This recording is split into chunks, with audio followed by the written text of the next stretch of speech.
Oh, DeMar DeRozan, yeah, he's ours, and he's a stud.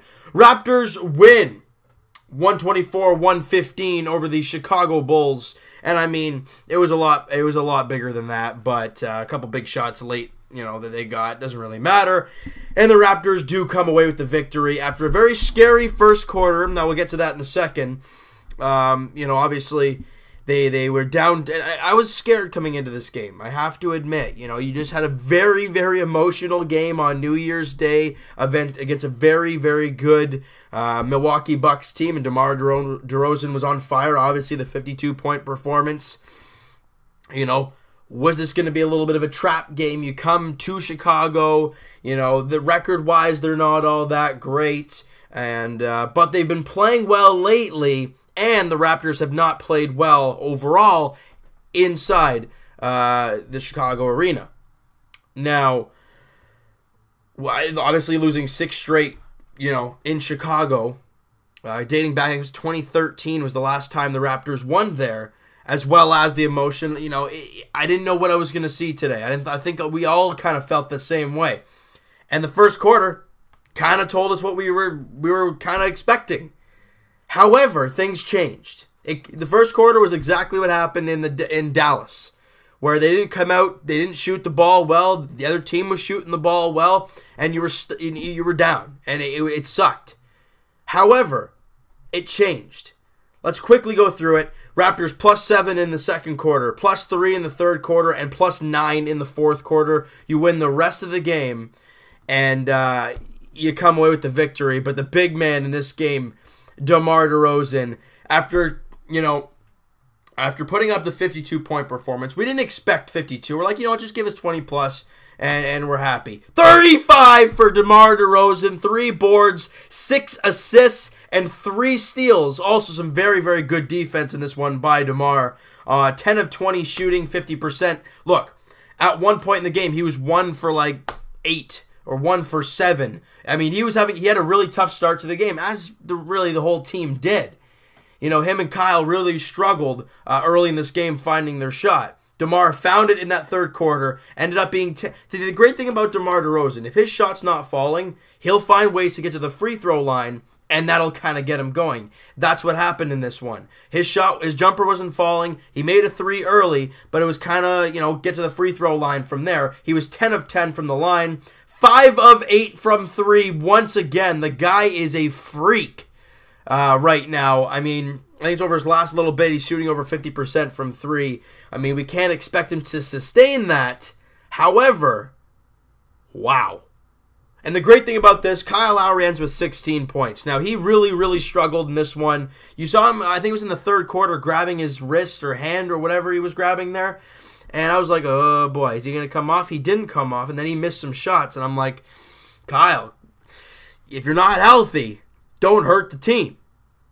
But then in the fourth quarter, he knocked down a couple big threes and ended the game, obviously, 16 points. And at one point, him and DeMar were 2 of 8 shooting at one point. Kyle ends 5 of 14 for 35%. Only 2 of 7 from 3. However, he was 4 of 4 from the line. So Lowry and DeRozan combined 14 of 14 from the free throw line. JV didn't get a point in his 16 minutes, only 4 rebounds.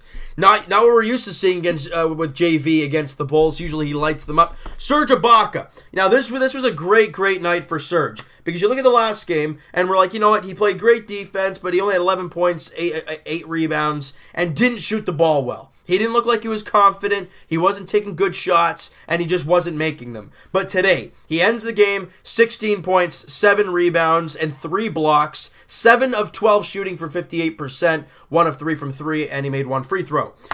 Great to see there, but the guy, one of the main guys in this game, I'm gonna co-player the game. It has to be. DeMar, was a freak. He was unbelievable. But the man who kept us in this game, you look at DeMar's plus-minus, he was a -5 out there.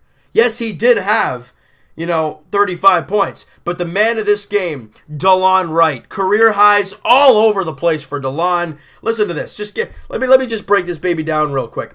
25 points for DeLon, career high. First time he's hit 20 in his career, he hits 25. He's never got over 10 rebounds. 13 rebounds for DeLon. 5 assists. 5 steals. and a block to go along with that. Only one foul in the game, 10 of 15 shooting, 4 of 5 from 3, and get this.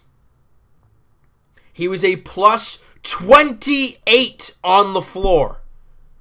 DeLon Wright, I mean, since he's come back from his injury, I mean, he has been one special player. You know, and you gotta give kudos to guys like Fred VanVleet as well. Only played 17 minutes. However, 13 points in this one on 5 of 7 shooting, 1 of 2 from 3. And you look at the plus minus of most of your bench, or all of the bench that played, really. DeLon Wright plus 28, Jakob Poeltl 26, Siakam plus 13, CJ Miles plus 19, and Fred VanVleet plus 19. The bench, when this team, when the starting unit was struggling in the first half, and really the first 3 quarters, to really get things going, the bench was there to kind of keep them in the flow of things and just hang in there until the starters got their way in the fourth quarter when DeMar DeRozan and Kyle Lowry started knocking down some big shots, and Serge Ibaka, same thing there. So, just a great job by this team. And the defense late, fantastic. You know, you went into this game having, obviously, the big emotional game against Milwaukee. You give up 31 in the first quarter. Then you give up 28. Then 31 again. And it's 90-90 after 3 quarters.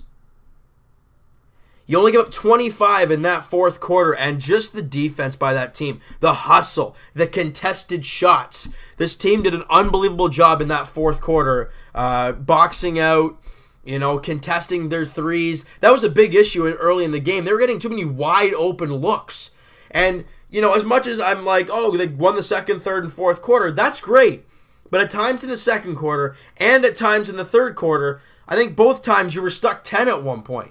Or 8 or something like that. Even though you were only stuck, I think it was 3 at the half, they got the lead back up to like 10 at one point. But the Raptors grinded back, went on like an 8-9-0 run, get it right back in it, and obviously get a tie going into the fourth quarter. And then the Raptors just take over from there and close it out. Just a great job by this team. 49% from the field, 40% from 3. Get this, 100% from the free throw line, 19 of 19. You out-rebound them by 6. You get 23 assists, 10 steals to their 4, 5 blocks to their 2. I mean, 10 turnovers, and half of those were like in the first darn quarter. So this team did an unbelievable job staying with it and didn't let this game be like the Dallas game, where they just couldn't get any, and you could arguably say the Clippers game as well, where the Raptors just couldn't find any offense whatsoever.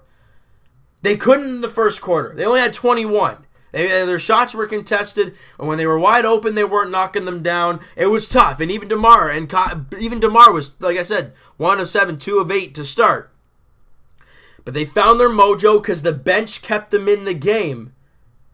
And when they found their mojo, both units were working, and it was just sailing from there. It was beautiful, all right? So next up for this team, obviously starting the 3-game road trip today, get the win. That's big. Why? Because now, with this dub, you've now won 3 in a row after losing 2 straight. That's beautiful. Losing OKC and Dallas, you come back, win 3 in a row. Now, this is where things get quite interesting. Because next game is Friday. They get tomorrow off. They travel to Milwaukee. 8 p.m. tip-off there. Obviously, the last game, a very emotional one. Now you're in Milwaukee. Their fans are going to be behind them. So this team's got to come out firing and do what they can. And then after that, Monday in Brooklyn, a team that's a feisty team. And the question is, will DeMar Carroll play or will he sit for rest? If he does that, I'm just going to start laughing at him. But then after that, it doesn't get any easier. Because you're on a second half of a back-to-back. You come home, but you're facing Miami, a team that's not all that bad, a couple games over 500. Hey, they're, as of right now, a playoff team, and they're a team that's not going to go away. They're not a team that's going to lay down and let you beat the snot out of them. And oh yeah, it doesn't get easier after that. Cleveland comes to the Air Canada Center. Then Saturday, Golden State comes to the Air Canada Center. You know, and then you go to Philly. Right? I'm still going here because I'm not finding a very easy game. I haven't found one yet. right? And then the Wednesday, you play Detroit at home. Detroit's been playing very well. They're, what, 6th seed right now. What's next? San Antonio at home. Then you're in Minnesota on a second half of a back-to-back, right? And then they have a long break, and then they're in Atlanta. So that Wednesday, January 24th is when you play Atlanta. And that's really the only game that I'm looking at that I can say that's a sure win, right? The other games are like, you never know what you're going to see. So as Raptor fans, we got to take this big stretch one game at a time. And that's why tonight's win to start this 3-game road trip was beautiful. All right, so you know what, guys? That is going to do it for this one. If you guys enjoyed this video, and boy, oh boy, if you enjoyed this game, hit that like button. I do appreciate that. Hit the subscribe button if you guys have not already. Comment down below what you guys think of the game. What have you thought of DeMar DeRozan? And what do you think the Raptors are going to do in this big, big stretch here? I want to hear what you guys have to say, and we'll talk to you guys tomorrow, Leafs edition, as their obviously second game of their big 6-game homestand, San Jose in town. All right, they look to get a win after losing 3 in a row. 7 p.m. puck drop there, and we'll talk to you guys Raptors edition like we have been reiterating here. Friday in Milwaukee. This is a large one. It's going to be a tough one. 8 p.m. tip-off like tonight's game. We'll talk to you guys then, hoping for a 4th straight win and a 2nd straight against the Milwaukee Bucks. We'll talk to you guys then.